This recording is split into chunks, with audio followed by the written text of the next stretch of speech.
Hello students, welcome back to my YouTube channel.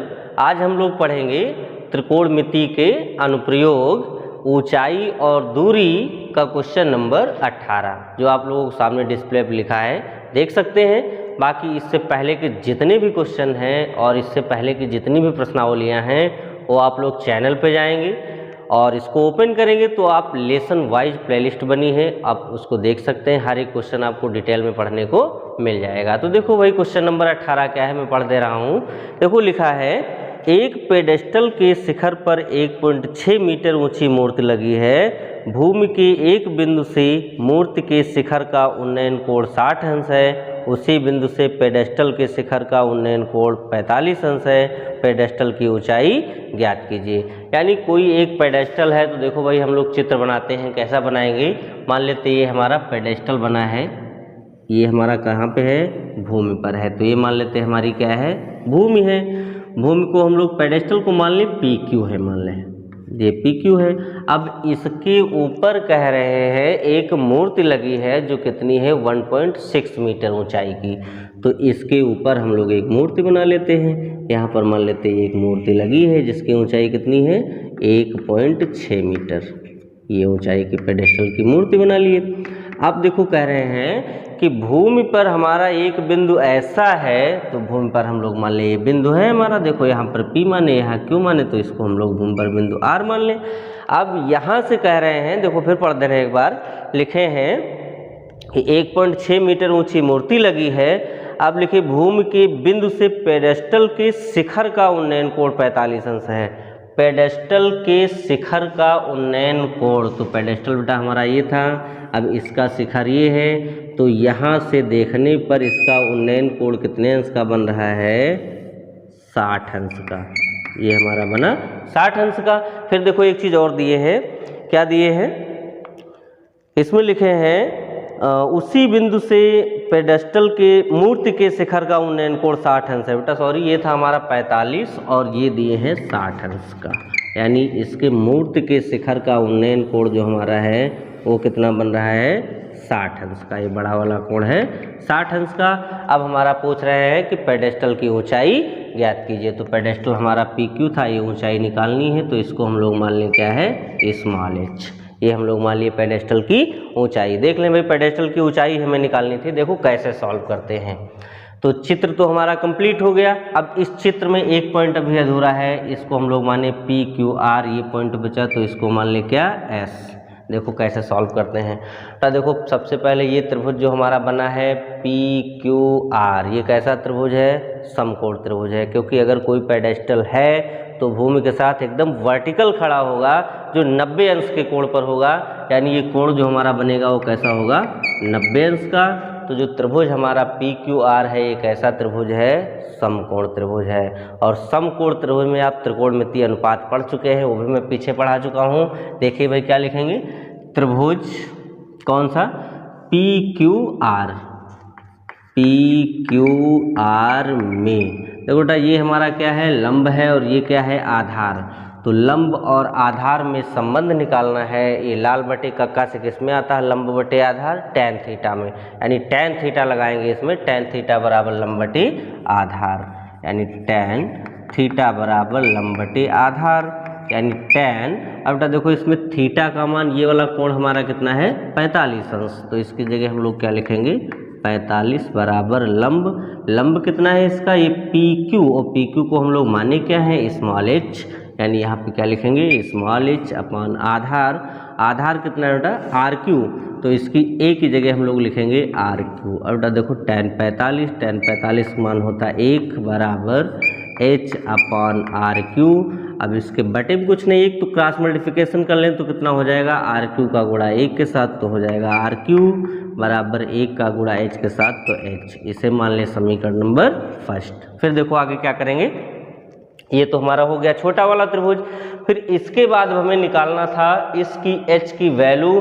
तो अब हम लोग निकालेंगे त्रिभुज SQR। मतलब समझ लें ये लाइन हमारे पास नहीं है, इसको मिटा दे रहे हैं। ये बड़ा जो हमारा त्रिभुज बना SQR में, ये भी एक त्रिभुज कैसा है, समकोण त्रिभुज है। तो इसमें लिखेंगे त्रिभुज SQR में इसमें क्या है बेटा, ये पूरा हमारा लंब है और ये पूरा आधार है, तो इसमें भी tan थीटा का उपयोग कर दिया जाए, यानी कितना हो जाएगा tan थीटा बराबर लंब बटे आधार, यानी tan थीटा। थीटा का होने से फुल कोण कितना था हमारा 60 अंश का, तो यहाँ पर लिखेंगे 60 बराबर लंब, इसमें बेटा लंब कितना है पूरा कितना h प्लस 1.6, ये दोनों जुड़ जाएंगे, यानी h प्लस 1.6 अपॉन आधार, आधार कितना है आर क्यू, तो यहाँ पे हम लोग लिखेंगे आर क्यू। अब tan 60 का मान कितना होता है √3 बराबर h plus 1.6 upon R Q. इसके बटे में कुछ नहीं, एक मान की क्रॉस मल्टीप्लिकेशन कर लें तो कितना हो जाएगा आर क्यू का गुणा √3 के साथ, तो कितना √3 आर क्यू बराबर 1 का गुणा इन दोनों के साथ करेंगे तो h प्लस 1.6 हो जाएगा। अब आर क्यू का मान समीकरण फर्स्ट से, यानी जहाँ पर आर क्यू लिखा है तो आर क्यू की जगह हम लोग स्मॉल h लिख सकते हैं, यानी √3 स्मॉल h बराबर h प्लस 1.6। अब देखो ये इधर h प्लस का इधर आएगा तो माइनस का, यानी कितना √3h माइनस h बराबर 1.6। इन दोनों में h कामन ले लें तो h कामन ले लेंगे तो यहाँ बचेगा √3 माइनस 1 बराबर 1.6। अब बेटा √3 माइनस 1 जो है ये h के गुणे में लिखा है, अगर इसको हम दूसरी तरफ ले जाएंगे तो इधर आएगा तो ये बटे में हो जाएगा। तो देखो आगे कैसे सॉल्व करेंगे, h बराबर 1.6 अपॉन √3 माइनस 1। अब इसके बाद क्या करते हैं हर का परिमेयीकरण, तो परिमेयीकरण कैसे करेंगे, देखो जो बेटा हमारा नीचे लिखा होता है इसी के संयुग्मी से गुणा कर लेते हैं, तो संयुग्मी क्या हो जाएगा √3 प्लस 1, यानी सिर्फ बीच का सिंबल बदल लेते हैं, बाकी निशान वही, यानी वही अंक और उसी से हम लोग गुणा कर लेते हैं, तो इसी से ऊपर भी गुणा करेंगे √3 प्लस 1 से। अब क्या हो जाएगा h बराबर 1.6 into √3 plus 1 upon a minus B और a प्लस बी, मतलब क्या होता है बेटा, ये भी सूत्र हम पीछे बता चुके हैं, a plus B into A minus B होता है a square minus B square.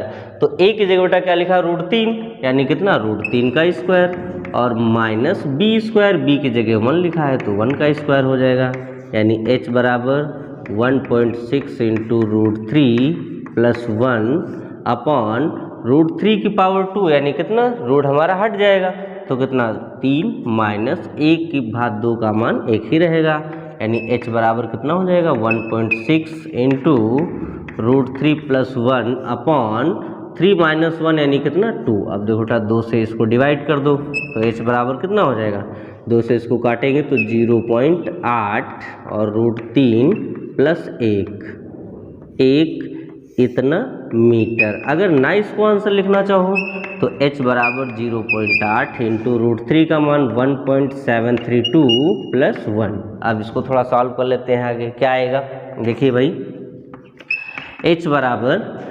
0.8 into 1 जब इसमें जोड़ लेंगे तो कितना हो जाएगा 2.732, ये हो जाएगा। तो h बराबर अब इसका मल्टीप्लाई कर लीजिए तो कितना 8 दूनी 16 के 6 हासिल कितना आया 1, फिर 8 त्रिक 24 और 1 हासिल 25 हासिल आए 2, 8 सते 56 और 2 हासिल 58 के 8 हासिल कितने आए 5, फिर 8 दूनी 16 और 5 21। अब बेटा देखो 3 अंक यहाँ 1 अंक यहाँ, यानी 3 और 1 4 अंक बाद दशमलव, तो 1 2 3 4 अंक बाद दशमलव, यानी h बराबर कितना हो गया 2.1856 मीटर, यानी जो हमारा पेडेस्टल था उसकी ऊंचाई कितनी थी 2.18 मीटर। अगला क्वेश्चन नंबर 19, देखो बेटा सामने डिस्प्ले पे आप देख सकते हैं क्वेश्चन नंबर 19 लिखा है, क्या है देखो मैं पढ़ के बता दे रहा हूँ।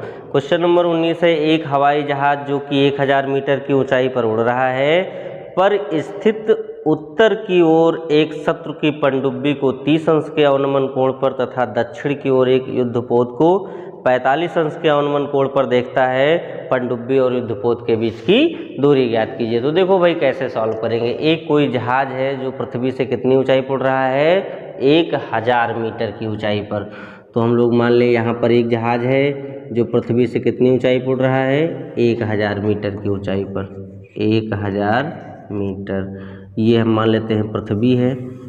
अब देखो बेटा इसमें बता रहा है कि इस जहाज पर जो व्यक्ति बैठा है वो उत्तर की साइड में एक पनडुब्बी को देखता है, तो वहाँ से अवनमन कोण कितने अंश का बन रहा है? 30 अंश का। यानी यहाँ पर अवनमन कोण 30 अंश का बन रहा, तो ये भी कोण हमारा होगा 30 अंश का। क्यों?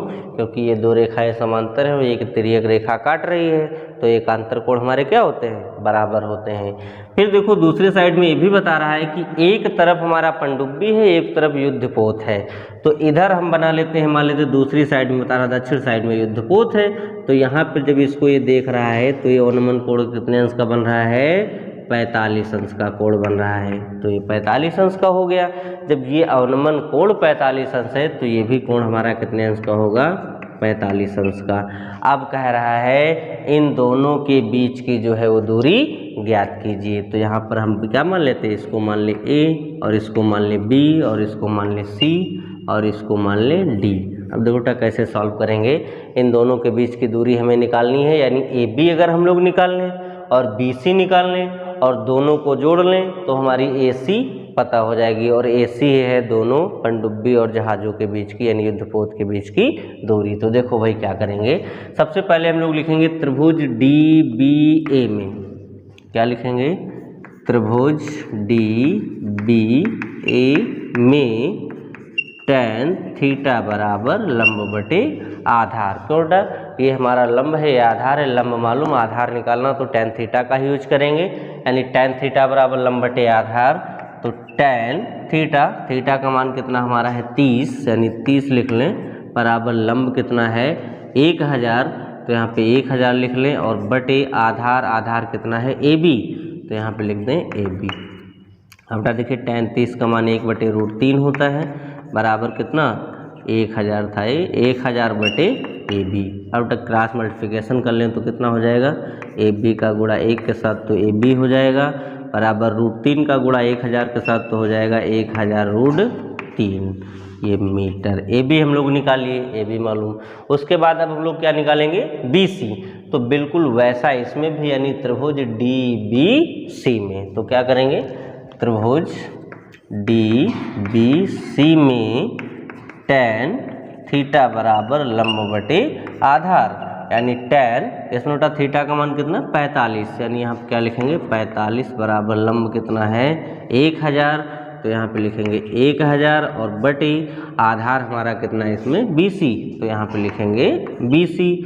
अब tan 45 मान कितना? 1, और 1000 बटे BC, इसके बटे में कुछ नहीं तो 1 मान के क्रॉस मल्टीप्लिकेशन कर लें तो कितना? BC का गुणा 1 के साथ तो हो जाएगा BC, बराबर 1 का गुणा 1000 के साथ तो कितना हो जाएगा?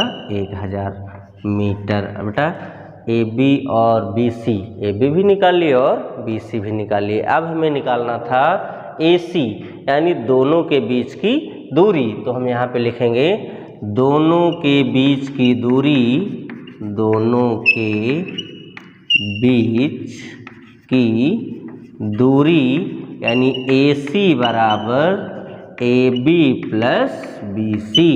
अब बेटा AB का मान कितना है? अभी निकाले हैं 1000√3, यानी 1000√3, और प्लस BC का मान कितना है? 1000, तो यहाँ पे लिखेंगे 1000। अब बेटा इधर लिख लें, कितना हो जाएगा? 1000√3, यानी इसको लिख सकते हैं 1000 गुणे √3 का मान होता है 1.732, और प्लस कितना? 1000, ये लिख लिए। अब कितना हो जाएगा? 1000 का गुणा 1.732 के साथ करेंगे तो दशमलव हमारा हट जाएगा, यानी कितना? 1732 प्लस 1000।